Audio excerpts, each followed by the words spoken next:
Hey, what's up, guys? It is Dan from FightWave, and today I'm joined by two guests. Today we're doing something completely different, flipping the script, doing something you guys have probably never seen before on this channel. Today we're joined by two of Australia's best amateur flyweights, and today we're going to be hosting a face-to-face between our two guests. And more importantly, this is not just any average amateur flyweight bout. It's a bout for the Ascension Fight Series flyweight belt on February 24th, formerly known as Path to Hex. Today's guests, we're going to see a little bit of it all. We're going to see a little bit of formality, a little bit of trash talk, and the best of both worlds. And first and foremost, today I would like to introduce both of our guests.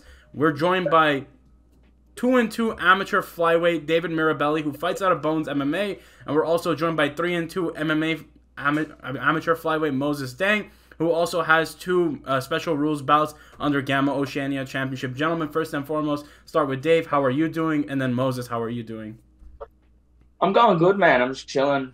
I finished training this morning. Now I'm just hanging out. I got to go corner some kids today at the Inter Club at Bones. So I'm just having a chill one. No, and then Moses, what about you? How's your day been thus far?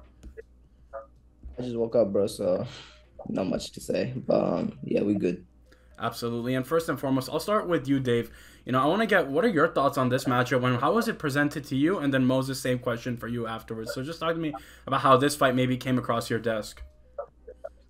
Well, so this fight came across because my coach messaged me and was like, yo, blah, blah, blah, do you want to fight Moses Deng?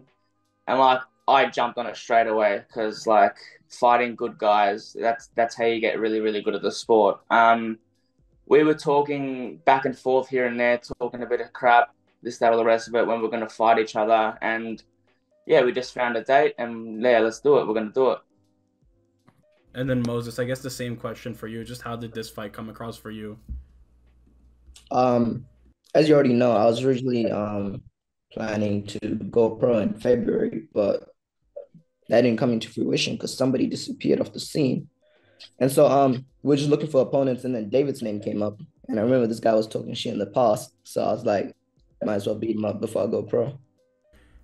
No, yeah, definitely. And I guess just the first question here I want to ask to Dave specifically. Dave, this fight is going to take place in Melbourne, your home territory. Moses is coming into your territory. He brings a unique audience with him. He's, obviously one of the bigger names amongst the amateur flyweights. He brings that dynamic with him. I guess talk to me about the significance of having almost like that home court advantage. You have your friends and family surrounding you, whereas people supporting him are going to have to come in. Does that excite you at all, and knowing that you're going to be fighting in front of your home crowd against one of the more recognizable names amongst the Aussie flyweights? Yeah, honestly, bro, it's so, so good. I'm going to be at home. All my friends and family are going to be there. All of his homies are going to have to stream it at home. And, they're going to be all sad when I beat him on the stream.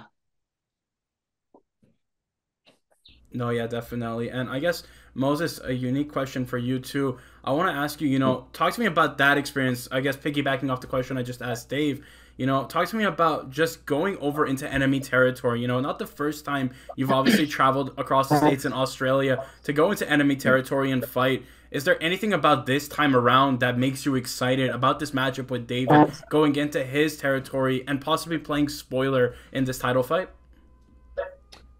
Nothing really stands out, but I am fighting in his hometown. I mean, his home city. And so I feel like that would make the victory a lot sweeter, going into enemy territory, stealing the belt from wherever he's from, and beating him in front of his own family and he's not his family, but like his own supporters and all that stuff. So I feel like it's gonna be the cherry on top. And then I guess Dave, for you, I want to ask, because Moses has came out in the fight lead up and promotion, and he's openly said, he's called you scrappy. He said you're not an easy test by any means, but stylistically, this is a matchup that excites him a lot. What do you make of kind of what Moses has been saying leading up to this matchup? His thoughts on the fight, and is there anything where you kind of see a little bit of inaccuracies, maybe something you want to call out in what he's maybe been assessing of your fighting capabilities? Oh, I just think that, like, I definitely don't think I'm scrappy. I reckon I'm very technical and, like, I'm always setting things up on the feet. Got very technical jiu-jitsu. I'm just going to show him on the 24th of February, and he's going to be shocked at how not scrappy I am and how many times he gets hit. Moses, any counter to that? Because obviously you've came out and said, you know, you feel like there's an opening here. You know, you talk about the style, you bring a very cerebral striking background you come from. Is there anything you kind of want to assess to that in terms of just him kind of rebuting that claim? I mean, in the video that was released yesterday, he'd say he was gonna walk me down. That's not gonna work, bro. That's not gonna happen. And then yeah, but like he's talking about his jits and all this, but I believe in every asset of MMA, I'm gonna be better than him. Whether he wants to strike, I don't think he's gonna want to strike. He's definitely gonna shoot. But if he wants to strike, he's gonna lose. If he wants to take it to the ground, he's gonna get dominated. So wherever it goes, he loses. No, yeah, and David, for you, I want to ask. You know, you've seen Moses come out and say, first and foremost, this wasn't the fight he was looking for. He was looking to turn pro, but they came forward to him with this amateur flyweight title bout opportunity. And he said, you know, of course, he wants to leave no doubt when it's all said and done in his amateur career. He said he wants to make this the Mona Lisa of his amateur career. What do you make of that? And looking at his amateur career thus far, is there anything you can kind of point out that stands out to you specifically, or maybe somewhere you feel like you can kind of use to your expertise and to your advantage? Bro, he should have just gone pro. He's making a big mistake saying one more an amateur. He reckons it's going to be his Mona Lisa of his amateur career, but should have just gone pro, bro. Should have just gone pro. I'm going to take advantage of everything that he does bad. And yeah, I'm gonna paint a sweet picture in there. It's gonna be my Mona Lisa, not Moses's. And Moses, anything to add to that? Your little jiu-jitsu is not gonna save you, bro. We'll see. I guess I want to ask you, Moses, now, you know, you've talked about a little bit of the frustrations in terms of, you know, looking to turn pro and looking to make that happen this year. You obviously want to start this year with a pro fight. But, you know, talking about this opportunity, I guess for you, what would it mean for you to close out the amateur scene, your amateur career with a bang against David? You know, no slouch by any means, either of you, but, you know, a win over either of you definitely commandeers and commands some respect once you guys go into the pro ranks. I feel like both of you are kind of those two top guys in the amateur flyweight echelon in Australia right now. I guess, what do you make of a victory over each other? And Moses, we'll start with you. I mean, what would a victory over David mean to you specifically? I mean, he is a very popular name, so it would add stock to my brand and also my like status as a fighter. But I feel like the main bit about this fight is the title itself. So winning this belt and then going pro, like what's a better way to end the amateur career than with a belt and also a finish, you know, knock him out in his own city, get the belt, bring it back to Perth. It couldn't be any more perfect, you know. And Dave, I guess, what do you make of Moses's comments towards saying he's gonna knock you out in your home city? Do you relish in that kind of confidence, or is it just kind of for you, whatever, man? He can say whatever he wants come fight night. You know, we're gonna see what happens. I'm so keen for him to eat all of his words on fight night. Like, he says he's gonna knock me out, he's gonna do all this stuff, finish with a bang, Mona Lisa and all that sort of stuff. The more he talks, the more he disappoints his supporters. So just keep talking, keep going, because you're going to find out I'm a completely different animal in there. I can't wait to show you. No, yeah, and I guess just to ask both of you, you know, right now the scene in Australia, it's never looked better. And I feel like, you know, we've seen, you know, obviously a lot of bars being traded, a lot of activity over social media. Is there anything you make of each other kind of in terms of activity? I know, Moses, you've gone out on the record and you've been looking for multiple opponents. I guess, you know, in terms of the scene as a whole, how do you kind of see the scene right now, Moses? And is there any level of disappointment in terms of the matchup here? Or is it kind of, you know, you're excited? Was there a little bit of disappointment when his name came across the desk? Or were you looking for someone different? Or what were your thoughts on just the whole matchmaking process right now? It was pretty smooth. Like, we did go through a couple names. One of them was Mitch McLaren, but I wasn't going to take the fight because me and him are boys, you know, we're cool. And also, like, originally I was looking for Joe for my pro debut, but his name wasn't even in the mix, so we couldn't really do that. But then when this guy's name came up, I was like, may as well shut up this little kid. He's talking a lot. And plus it's for a belt, so it makes it even sweeter. Bro, I love gold. I love gold. You can see. Look, when there's an opportunity to get gold, bro, that's the closest thing you're gonna get to gold, bro. Yeah, don't worry. Don't worry. I'm gonna get that belt 24th of February. On God. Not this universe, bro. Yeah, you dreaming. It's not a dream, bro. It's a reality. You're not getting a belt. It's a dream. It's a fever dream. When you wake up in the cage, you'll realize that it's all bullshit. Bro, you're not knocking me out, bro. Like, if you genuinely think we're gonna go into this fight, you, you are gonna drop me or even rock me. You're delusional, bro. Bro, your boxing sucks.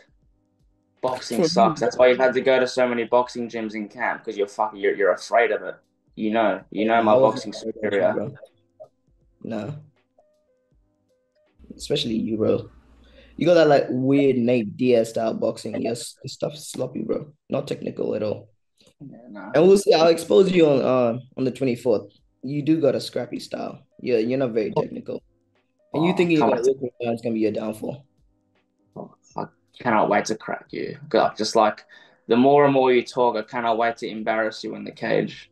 You've got all the hype, you got all the followers, you've got everything behind you. You've got your Oceania gold medal, which won't help you in the cage. Yeah.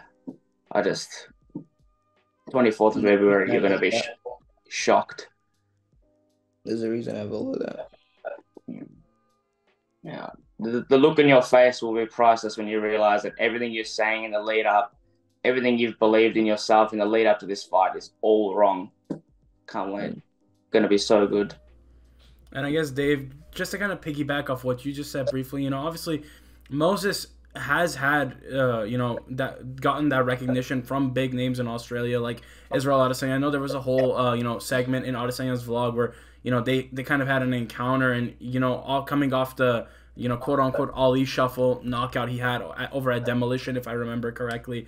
That garnered a lot of hype for, or domination, I think. I don't remember the exact promotion per se, sorry. But, just looking at the hype that Moses brings in, I've mentioned throughout this face off, there's a theme. He's got one of those bigger names, and he's gotten that recognition. To go in there and take that recognition from Moses would immediately put the spotlight on you. What does that say for you? And does that excite you to go in there and potentially prove the naysayers wrong and take all of that shine away from Moses? Oh, I'm really, really, really keen to do that. And about all the good fighters that recognize him, like for an example, you said Adesanya. Like if it was a 2-on-1, Moses Deng and Israel versus me, then I'd be worried. But Israel can't do shit for him in the cage. It's me versus Moses. He can have all the UFC fighters in Australia backing him, but they can't fight for him. He's got to actually beat me, which he won't. And I guess, Moses, just to counter that, in terms of training partners, and I guess this is a two-parted question for both of you. First, I want to get Moses your thoughts. You've obviously been training at Wolves Den Perth, and you've got, some of the best lighter weight fighters, Frank Jankowski, one of them that stands out to me. And then also you've got Alden Bates fighting in the gym right now. Right now, the momentum out of the gym is at an all-time high. Alden fighting, now just announced John O'Mikalev after the Caleb Rideout fight fell out March 2nd for Hex. Talk to me a little bit about the momentum in the gym right now, just the level of energy and how you feel like that's going to motivate you in this matchup against David for gold, because you've got two titles on the line to kickstart this year. Does that excite you? Yeah, no, it definitely does, because at a gym right now, we're like deep into training camp. And then we got 3 fighters fighting for belts, both me, Ryan Jankowski, and both Alden Bates as well. So we're gonna go for three for three for sure, because me and Ryan are obviously gonna get these belts. David's not really a threat. It's David. And then Alden, yeah, he's gonna get the crazy finish and then bring 3 belts Bro, back. if you think that you three are gonna beat me, Jawad, and Jono, you are delusional. I mean, I guess, Dave, just to get your thoughts now, you look at the guys he trains with, and of course he's been training with some of the best in Australia right now. But I feel like for you as well, you're in the hub, one of the best hubs for Australian MMA right now, in the heart of Melbourne. Talk to me a little bit about your training process. What's it been like preparing for Moses, and what's that motivation been like? Have you been cross training a lot, or how's the training sessions been at Bones? Bones, like the training sessions at Bones have been real, real good. Like we've always, one thing that my coach always sets in with all of us guys at Bones MMA is the culture is to train very hard and train very consistent and constantly be you know, trying to improve. Like, we don't go to the gym and just put in 60 minutes just to be there. Like, you're always going to be present. And on top of that, you know, I've got the beach literally like 500 meters away from my gym. So post training, such good like recovery, all that sort of stuff. Um, I've been training with some killers. Young kid named Karush Arvan's coming up. I've been training with Roy Armistead, Jesse Arnott, like those sort of names, which has really, really helped me improve. And it's put me in a very, very good position to, you know, beat Moses on the 24th of February and get that belt and bring it to Torquay. No, yeah, definitely. And Moses, I want to ask you just a question because I feel like in terms of experience, you guys are relatively equally matched in terms of amateur experience, but you do have a couple more fights than David. How do you feel like those extra fights are really going to prepare you for this matchup and, you know, prepare you to be able to go in there under title fight circumstances and conditions and get the result that you want? I think the gap in experience might be a little bit more than you expect because this will be my 10th fight in all of combat sports together. So I feel like Dave's probably only had like 6 or something like that. But I feel like it's not gonna play a huge factor, but I feel like skill and technical skill and fight IQ is what's gonna play a big factor in this fight. David doesn't fight smart, he's an idiot. And plus he's small, like you just look at his frame, he's not athletic at all. He's got like this skinny fat frame, no power, no speed. Like, if he wants to take me down, he's just going to waste all his energy trying to take me down. And 2, striking-wise, he's going to be slow. I'm going to counter him, and he's just going to sleep. Keep dreaming. Keep dreaming. I want you to keep thinking that. I want you to keep thinking that because you're going to be so surprised on fight night. This is what's going to happen, all right? After the, say, 3rd or 4th round, you're going to go back to your corner. You're going to have a confused look on your face. Your coach is going to have a confused look on your face, and you're going to go out to the 4th or 5th round, and you're not going to know what you're going to do, and you're just going to be all confused and not going to want to be there. Your slick jiu-jitsu is going to save you. Yeah, you're going to walk me down. Yeah, your boxing is going to destroy me. All 3 statements are correct. All nonsense, bro. I mean, wow. I mean, I guess just a final question for both of you, and then I'll let you guys, you know, if you guys have any final words or you guys want to, you know, talk to each other briefly, I guess, you know, you can do that. But I guess just a final question, you know, I've mentioned throughout this face-off, you know, a win for either of you over each other would be the cherry on top to an amateur career in Australia. And more importantly, it gives you that momentum going into this new year to really make a push amongst the Australian regional scene. I guess we'll start with you, Moses. What would a win over David mean to you? And how would that set in course what you hope to be is a great 2024 campaign? And then Dave, same question for you. With the win over Moses, what would that mean for you in terms of having a strong 2024 campaign, you know, with kicking the momentum off with the title, but with the title fight, I should say? A win over David doesn't really do anything for me. It's more the status of the fight and the belt and the championship. And so having that on my resume as an amateur fighter is probably it's gonna pay off later in the future, you know, having the Gamma Gold, having the Ascension Fight Series belt, it's gonna look good on my amateur record. And then when I do go in pro, it's gonna translate really well. And so I'm not really thinking, I'm gonna beat David. It's gonna make me seem like a better fighter. No, nobody cares about David, bro. And so, yeah, that's just the way I see it. And then they're gonna care after I knock you out. And then Dave, I guess the same question for you. You know, in terms of, you know, what would it mean for you to get a victory over Moses in terms of this campaign to kickstart 2024 with a bang? Well, look, in the Australian MMA scene, and not even just the amateur scene, I think like in the professional scene as well, Moses is a very, very well-known name. And, you know, to have like, a big fish like that on my resume is really, really good. And I think that'll also hold me in very, very good stead when I go pro. I am looking to go pro at the end of this year, early next year. So I just think that having that W on my resume, having that sort of experience against these top level guys in this country is just going to, hold me in very, very good stead. And it's going to allow me to have a long and good, successful career in this sport. No, yeah, definitely. And So if you gentlemen, go at pro at the end of this year, this means I get to beat your ass twice this year. I Fun? beat you as an amateur, I beat you as a pro. Yeah, fucking fight me as a pro. I'm gonna beat you twice though. I'm gonna beat you as an amateur, and then I'm gonna add 2 extra minutes per round so I can beat you up for a longer period of time. I'm gonna go pro, I guess and then I'm gonna beat your ass in combat jiu-jitsu too. Your just is not gonna save you, bro. I promise you that. Can't wait. When you're struggling to breathe, when I've got you on a choke, and you're just thinking, should I tap or should I go out? Then you're gonna realize that his jiu-jitsu did save him. I guess We're not even gonna get in that position. I guess for both of you now, I guess if there's any final words you guys want to exchange against each other, now would be the time to do so. The floor is yours, gentlemen. I'm gonna have a good Tell you- time. You go first. You go first. Ladies first. Tell your support this guy. Tell your supporters to just get a refund, bro. You're gonna lose. What are they paying like what? $80 just to go see their boy lose?